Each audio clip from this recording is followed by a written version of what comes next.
आज की वीडियो में मैं बात करने जा रहा हूँ कंतारा द लेजेंड चैप्टर 1 के बारे में। और शुरुआत करते हैं हम इस मूवी की एक्सप्लेनेशन। इस मूवी की शुरुआत में हमें कांतारा का वही सीन दोबारा दिखाया जाता है कि जब शिवा छोटा होता है तो उसके पिता ये साबित करने के लिए कि वो देव हैं या सिर्फ एक इंसान, जंगलों की तरफ भागते हैं और जंगल के एक हिस्से पे आकर वो वहां पर से गायब हो जाते हैं।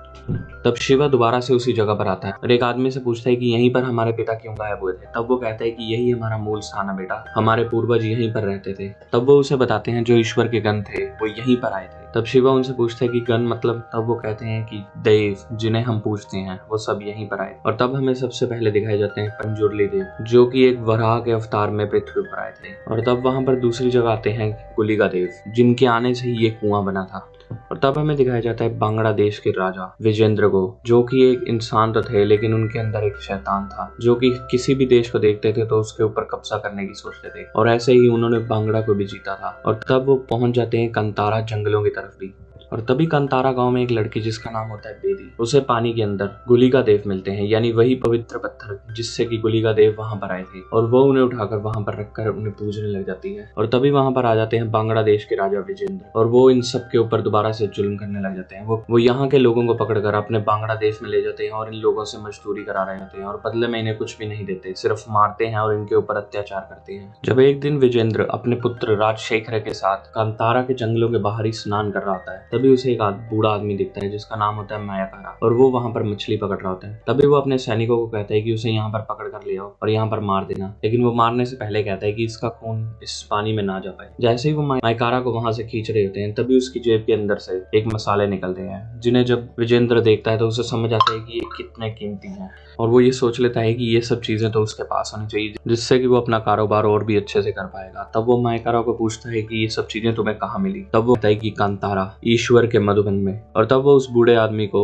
और विजेंद्र अपने सैनिकों के साथ चल पड़ते हैं कांतारा ईश्वर के मधुबन में। लेकिन जैसे ही वो रात होने तक वहां पर पहुंचते हैं तो वो देखते हैं कि वो बूढ़ा आदमी मायाकारा वहां से गायब हो चुका होता है। और वहां के सुगंध से उसे पता लग जाता है कि वो पहुंच चुके हैं कांतारा में। और विजेंद्र वहां के एक पेड़ पर आग लगाता है और तब हमें दिखाए जाते हैं वराहदेव जो कि उसी आग से आ जाते हैं। और जो उनकी सारी सेना होती है वहां के जंगली सांड उन सबको मार डालते हैं। राजा विजेंद्र अपने पुत्र राजशेखर के साथ वहीं पर रह जाता है। और तब वो तलवार निकालकर उस शक्ति से लड़ने की कोशिश कर रहा होता है, लेकिन वो धीरे धीरे आगे बढ़कर पहुंच जाता है जहां पर उन गांव वासियों ने अपने ईश्वर गण यानी देवों को रखा हुआ था। तब वो वहां पर पहुंच जाता है और तभी वहां पर आते हैं गुलिका जो कि उस राजा को मारकर अपने साथ उस कुएं के अंदर ले जाते हैं। और तभी वहां पर सब गांव वाले इकट्ठे हो जाते हैं और वो उस कुएं के अंदर ही देख रहे होते हैं। तभी पीछे से मायाकारा कहता है कि इस धरती पर कोई भी अपना कब्जा नहीं कर सकता। और तभी एक आदमी के अंदर आ जाते हैं दैव पंजुर्ली और वहां आकर कहते हैं कि अगर कोई भी पापी इस धरती पर कदम रखेगा तो उसे उसके कर्मों की सजा भुगतनी ही होगी और कोई भी मैले मन के साथ यहाँ से देव को नहीं लेके जा सकता। ये देव, ये लोग, ये सब उनका है और जब भी उन्हें कोई दिक्कत होगी तो मैं या मेरे साथ देव गुलिका यहाँ पर जरूर आएंगे उस पापी को सबक सिखाने के लिए। और ये सब देखकर राजशेखर बहुत बुरी तरह से डर जाता है और तलवार लेकर वहां से भाग रहा होता है। वो जंगल से भागता भागता इतनी दूर आ जाता है कि वो कडप्पा गाँव वासियों के सामने गिर जाता है और कडप्पा के लोग उसे अपने साथ ले जाते हैं और चंद्रशेखर की जान को बचा लेते हैं। जैसे ही वो वहां पर जाता है तो वो कडप्पा वासियों को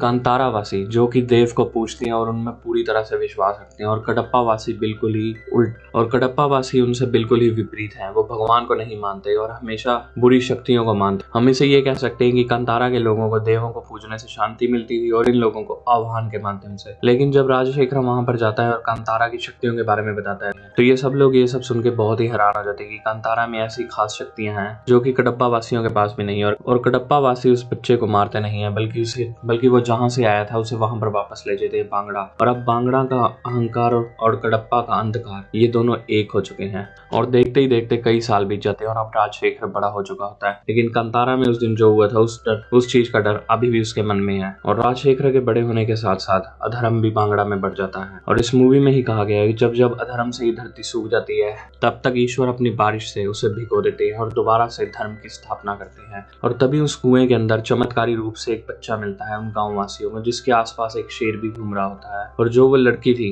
जिसका नाम था बेदी, वो उसे गोद ले लेती है क्योंकि और कोई उसे गोद नहीं लेना चाहता था। और वो उसे ये सोचती है कि ये देवों की कृपा से ही हमें ये बच्चा मिला है और वो उसका नाम रखती है बेरमे।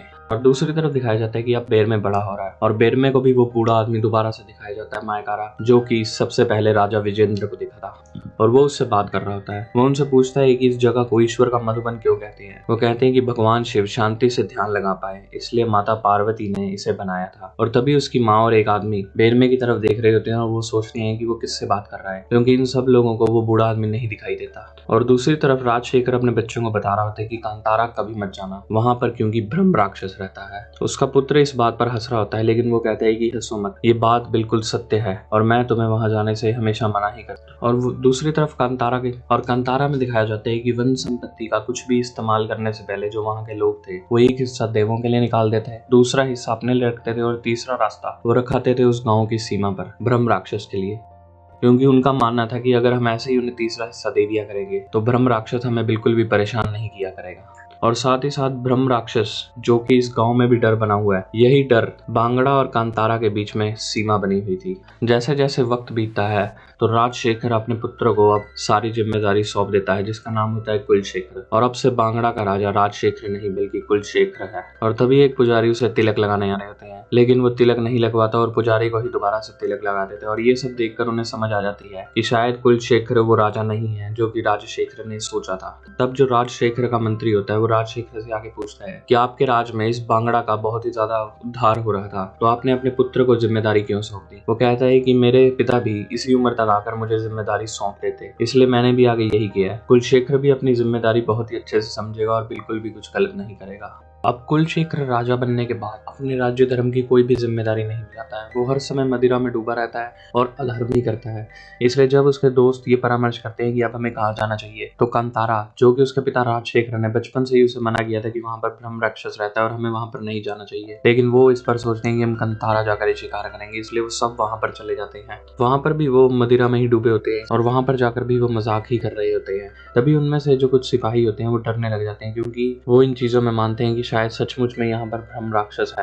कुलशेखर वहां पर आकर एक बंदर को मार देता है और थोड़ी सी आकर जाकर एक हिरन दिखता है, जिसे भी कुलशेखर 2 तीर चलाकर मार देता है। और फिर वो कुछ सिपाहियों को भेजता है उस हिरन को उठा के लाने। जैसे ही वो सभी सिपाही हिरन को उठाने वहां पर जाते हैं तो हिरन को कोई खींच लेता है और ये सब देखकर सभी डर जाते हैं। तब वो सिपाही पीछे मुड़कर देखते हैं, तब तक वो देखते हैं कुलशेखर और जो बाकी की सिपाही बचे थे, कुलशेखर उन सभी के साथ वहां से भाग जाता है और अब कुछ सिपाही वहां पर सिर्फ अकेले ही रह जाते हैं। और तभी उनके ऊपर कांतारावासी हमला कर देते हैं और वहां पर वो एक एक करके सबको मार डालते हैं। तभी उनमें से एक सिपाही होता है चीना, जो कि अभी मरा नहीं होता, लेकिन तब भी वो मरे होने की एक्टिंग कर उनके साथ उनके गांव में चले जाता है और तब वहां पर बेर में पहुंच जाता है सभी सिपाहियों को लेकर। तभी वहां पर जो चीना होता है वो जाग जाता है और सभी उसके ऊपर हमला करने वाले होते हैं, लेकिन बेर में उन सबको रोक देता है और वो चीना से बात करने लग जाता है। तभी उसी रात को उस कबीले में से सभी कह रहे होते हैं कि बाहर के लोगों को यहाँ पर लाना बिल्कुल ही मना था, इसलिए हमें यहाँ पर इन लोगों को बिल्कुल भी नहीं लाना चाहिए और जहाँ से ये आए हैं इन्हें वहीं से बाहर फेंक देना चाहिए। लेकिन बेरमा उसकी बात से सहमत नहीं होता और वो चले जाता है चीना के पास और वो उन सबसे बात करने लग जाता है कि तुम आए कहाँ से और तुम क्या क्या करते हो। तब चीना उन्हें एक तीर भी दिखाता है जिसके ऊपर लोहा लगा होता है। तब वो कहते हैं कि ये तुम कैसे बनाते हो। तब वो कहते हैं व्यापार से जो हमें सामान मिलता है उन सब चीजों से हम इसे बनाया करते हैं। और अब बेरमे को भी दिलचस्पी आ जाती है वहां पर जाने पे जहां पर चीना रहता है। तब चीना उन्हें बताता है कि इस जंगल के बाहर एक बहुत ही बड़ा साम्राज्य है जिसका नाम है कदम्बा, और उस कदम्बा साम्राज्य का एक नया राजा बना है कुलशेखर और वो सब इन्हीं के साथ यहाँ पर आए थे। हालांकि वो डर के मारे हमें यहाँ से छोड़कर भाग गया। और कुछ बातचीत करने के बाद तब वो चीना को ले जाते हैं अपने देव के पास। वो चीना की आंखों पर पट्टियां बांध देते हैं क्योंकि उन्हें ये डर होता है कि अगर चीना यहाँ से बाहर जाके इसके बारे में किसी को बताएगा तो वो उनके देव उनसे छीनने के लिए आ जाएंगे। जब ये सब कुछ हो रहा होता है तो वहां पर एक वराह और एक शेर उनकी तरफ ही देख रहा होता है।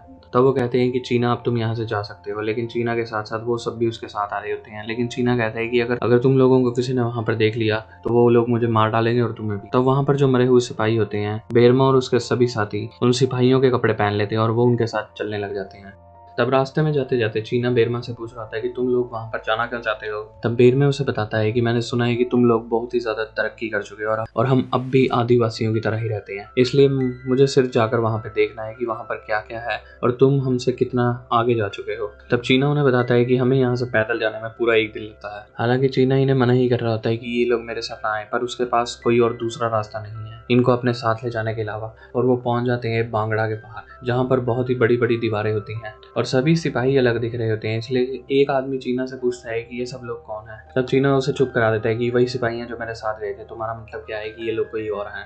जब बेरमे और उसके सभी लोग अंदर आते हैं तो ये कदम्बा राज्य को देखकर हैरान हो जाते हैं कि हम अभी भी कैसे रहते हैं और ये लोग कितने ही ज्यादा ऐशो आराम से अब रह रहे हैं। दूसरी तरफ दिखाया जाता है कुलशेखर को, जो कि अभी भी मदिरा में डूबा होता है, और उसे एक मंत्री बुलाने आता है कि आप 3 दिन से राज्यसभा में नहीं आए, इसलिए आपका वहां पर आना बहुत ही जरूरी है। और तब उसका दोस्त कहता है कि ऐसा ना लगे कि हम दोनों मदिरा के नशे में हैं, इसलिए तुम अपना मुंह धो लो, लेकिन इससे भी कोई फर्क नहीं पड़ता है। जैसे ही कुलशेखर राज्यसभा में पहुंचता है तो उसका मुकुट उसके सिर से नीचे गिर जाता है, और यह देख के राजशेखर को भी अब बुरा होता है कि शायद उसने राज्य की जिम्मेदारी अपने पुत्र को देकर बहुत ही बड़ी गलती की है।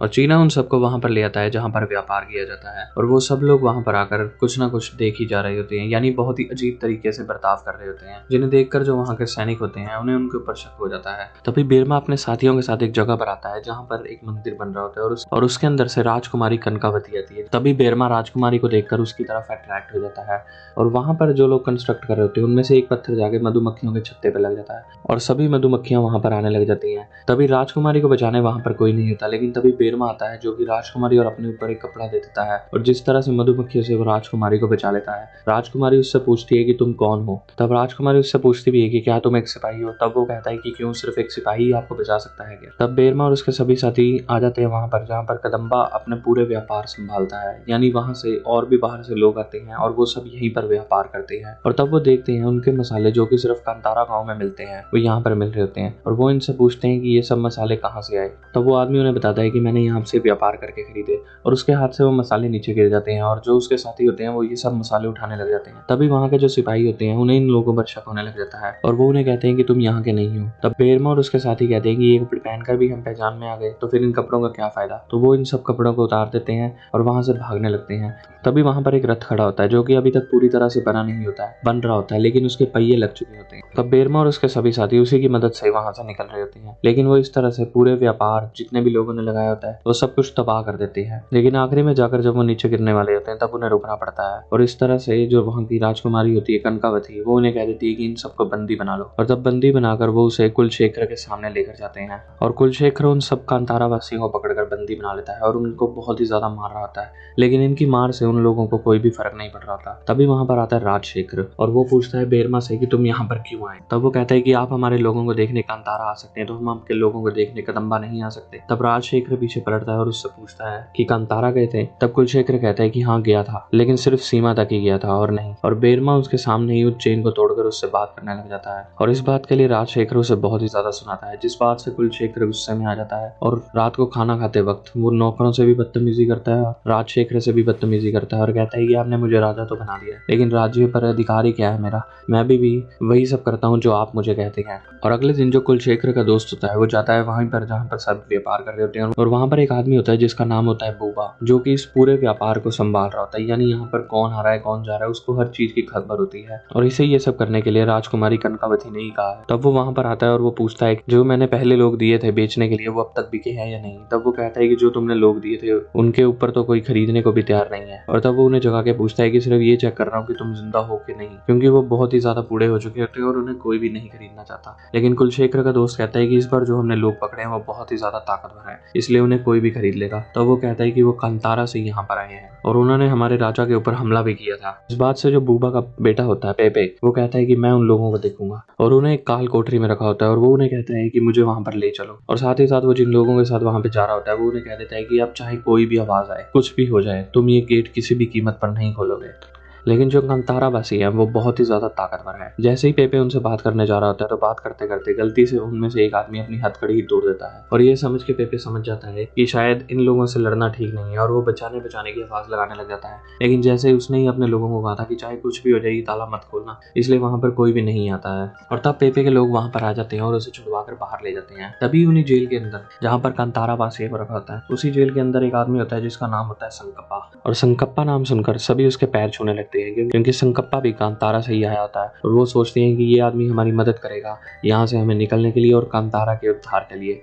तभी वहाँ पर दोबारा पेपे आ जाता है उन लोगों से बात करने के लिए, लेकिन बेरमा उसे कहता है कि हमारे पास ये मसाले हैं और ये तुम्हारे व्यापार को बहुत ही ज़्यादा बढ़ा सकते हैं और जो भी हम अपने गांव से यहाँ पर लाया करेंगे उसका 50% हम रखा करेंगे और 50% तुम्हें दे दिया करेंगे। जो चीज़ पेपे को सुनकर बहुत ही अच्छा लगता है, लेकिन वो सोच रहा होता है कि इन्हें यहाँ से जाने देना चाहिए या नहीं। तब पेपे उनके सामने तंबाकू फूकने लग जाता है। तब वो कहते हैं कि ये क्या है, लेकिन वो कहते हैं ये तो बहुत ही ज़्यादा बेकार है, हम जो अपने कांतारा गाँव से लाए उसे फूक कर देखो। और जैसे ही पेपे उसे फूकता है तो वो इतना ज़्यादा नशीला होता है कि पेपे को कुछ होश ही नहीं रहता और वो कांतारा के लोगों को यहाँ से जाने के लिए कह देता है। जब बेरमा वापस अपने गांव में आता है तो वो कहते हैं कि हम उन लोगों के साथ मिलकर यहाँ पर व्यापार करेंगे और साथ ही साथ वो यहाँ पर संकप्पा को भी ले आते हैं जो कि इरिगेशन सोर्सेज बनाने में उनकी मदद करता है। यानी अब गाँव के लोगों को सीधा जाके कुएं में से पानी नहीं लाना हो, वो एक ऐसा यंत्र बना देता है जिससे कि वहां से ही पानी सीधा कुएं में से ही पानी उनकी फसलों तक जाएगा, जिससे कि उन्हें खेती करने में आसानी होगी। और तब बेरमा अपने सभी लोगों के साथ मिलकर वहां पर खेती करने लग जाता है और वो साथ ही साथ ये कह देता है कि अब जो हम 3 हिस्से निकालते थे, एक हमारे लिए, एक देवों के लिए और एक ब्रह्म राक्षस के लिए, उनमें से तीसरा हिस्सा जो हम निकालते थे ब्रह्म राक्षस के लिए, अब वो ब्रह्म राक्षस को नहीं देंगे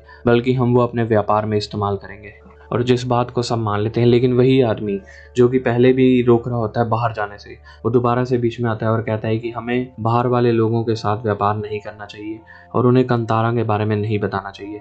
तब पेपे और उसके पिता बूबा ये बात कर रहे होते हैं कि तुमने उन लोगों को यहाँ से जाने के दिया, राजा कुलशेखर उन्हें बेच चुके थे और अब जो बाहर के लोग उन्हें खरीदने आए थे उन्हें मुझे अपनी तरफ से अब तक के कमाए हुए 100 सिक्के देने पड़े, तभी वो यहाँ से गए। और ये सब बातें बेरमा सुन रहा होता है क्योंकि वो वापस आ जाता है व्यापार करने के लिए। और तब वो कहता है कि जितने भी आपने 100 सिक्के हमारे कारण से लिए हैं वो आपको मैं जल्दी वापस कर दूंगा, क्योंकि वो अपने गाँव से जो मसाले लाए होते हैं और यहाँ पर आकर लगाते हैं वो सब बहुत ही ज्यादा जल्दी बिकने लग जाते हैं और व्यापार से वो अपने लिए कपड़े और जरूरत के जितने भी सामान होते हैं वो सब खरीदने लग जाते हैं। तभी वहां पर आ जाती है राजकुमारी कनकावस्ती और वो बूबा को कहती है कि तुम ऊपर आओ। तब वो कहते हैं कि ऊपर चढ़ने में मुझे थोड़ी परेशानी होती है, इसलिए आप मेरे पुत्र पेपे को ऊपर लीजिए। जैसे ही पेपे ऊपर आता है तो वो महामारी के पूछने से पहले ही बोलने लग जाती है कि कांतारा के लोग बहुत ही ज्यादा ताकतवर हैं, इसलिए मुझे उनकी बात माननी ही पड़ी। तब वो उन्हें कहती है कि मुझे पता है, इसलिए मैं उन्हें यहाँ से निकालने की बात नहीं कर रही, बल्कि वो एक कागज पर मोहर लगाकर दे रही होती है कि अब वो भी यहाँ पर बाकी लोगों की तरह व्यापार कर सकते हैं। तभी बेर में ऊपर आता है और तब वो इस कागज को लेने से मना कर देता है। वो कहता है कि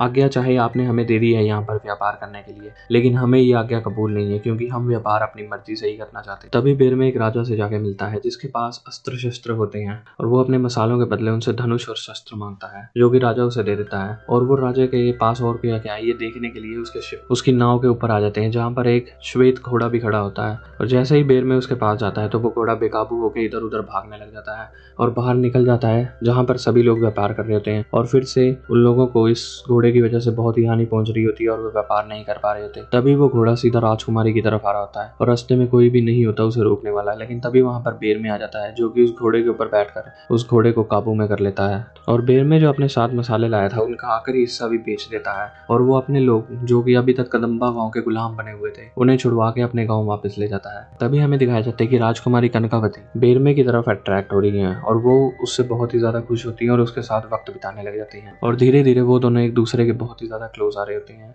बेरमे तलवार चलाना भी राजकुमारी कनकावती से सीखता है और साथ ही साथ वो बेरमे को लिखना भी सिखा रही होती हैं। और एक रात को राजकुमारी कनकावती जहाँ पर वो रहती हैं बेरमे को वहाँ पर ले आती है जहाँ पर और भी बहुत सारी लड़कियां होती हैं। और जैसे ही वहाँ पर बेरमे आता है तो वो सभी लड़कियां बेरमे का श्रृंगार करने लग जाती हैं, यानी वो उसका नाखून साफ कर रही होती है और बाल और मुंह भी साफ कर रही होती हैं। थोड़ी देर में राजकुमारी भी उसके पास आने वाली होती है और ये दोनों फिजिकली क्लोज होने वाले होते हैं, लेकिन बेरमे कह देता है कि अगर ऐसा हुआ तो आपको हमारे साथ जाना होगा और ये आपके लिए करना गलत होगा, इसलिए आप मुझसे दूर ही रहिए। और बेरमे ये कहकर वहां से चले जाता है।